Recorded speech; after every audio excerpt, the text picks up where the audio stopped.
Alla fine glielo dobbiamo dire, alla fine se il casino è casino, noi andiamo a occuparlo, visto che siamo in tanti.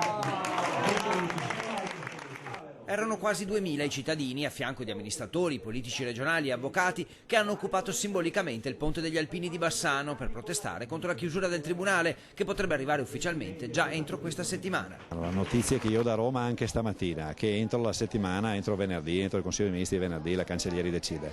E oggi come oggi le notizie non sono per niente buone. Noi possiamo solo sperare che la Cancellieri di suo ha le carte per poter decidere da sola e noi siamo tra quelli in pole position perché abbiamo il Parlamento dell'anno scorso che ci dà ragione. Bassano, nonostante l'efficienza, perché ad esempio una causa di separazione qui ha tempi d'attesa anche ridotti a una sola settimana e quelle civili durano 2 anni e mezzo contro i 7 della media veneta, è una delle 6 sedi italiane destinate, salvo colpi di scena, alla chiusura entro 45 giorni, insieme a Pinerolo, Chiavari, Lucera, Rossano Calabro e Tolmezzo, l'altra sede del nord-est. Un terzo del Friuli sarebbe così costretto a percorrere fino a 200 km per cercare giustizia. Il Tribunale di Tolmezzo governa 44 amministrazioni, sparse su un terzo del territorio del Friuli Venezia Giulia, con 2 confini, è un supercarcere che ci è stato imposto col ricatto della chiusura del Tribunale nell'88.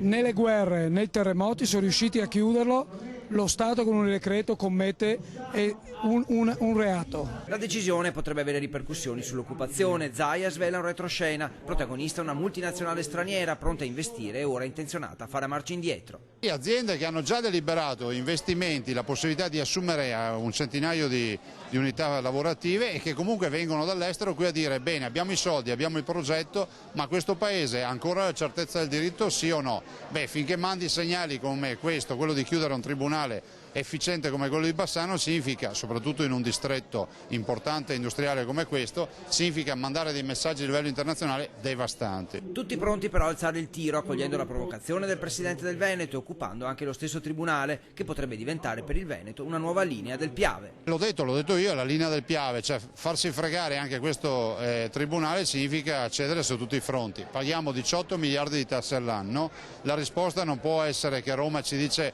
che a fronte di 18 miliardi ci taglia un tribunale